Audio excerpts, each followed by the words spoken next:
today's video, I want to share with you 6 ways to compose your footage to tell your story better and have a more visually pleasing shot.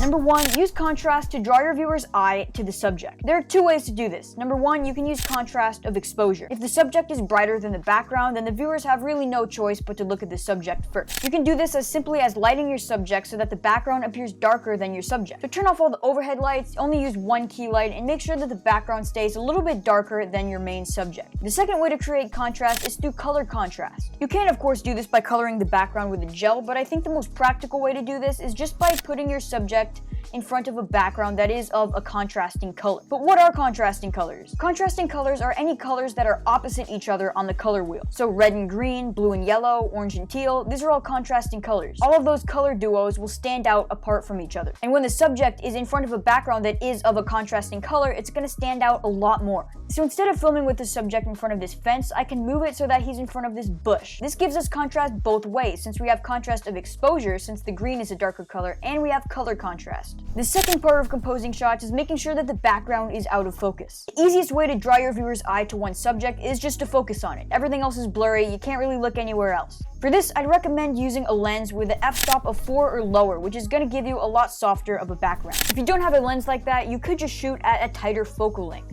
In fact, most films are shot with a focal length of 28 to 35 millimeters. Tighter focal lengths are going to give you a cinematic background compression, they're going to give you more depth of field, and it just contributes to having a cinematic and better look overall. Unless you're shooting a landscape or a very wide shot, it's best to use a focal length of anywhere between 24 and 50 millimeters. The most common mistake I see when people are composing their shots is that they just leave too much unnecessary dead space in the shot. If there are details that aren't helping you tell your story, just eliminate them. If you don't, they'll really just become distractions and you'll actually be making the shot look worse. For my 4th tip, I want to talk about framing your subject in. You can do this in very simple ways, like using foreground elements or just in the way that your scene is set up within your environment. Despite what I just said before, you don't actually have to use every pixel in the frame to communicate something with your audience. Sometimes you can use a frame to help them focus in on the details that really matter. My favorite way to do this is by using fences, door frames, windows, or anything that can really put a box around my subject. So feel free to use this technique in your own work. Aside from the story element, it is very visually pleasing.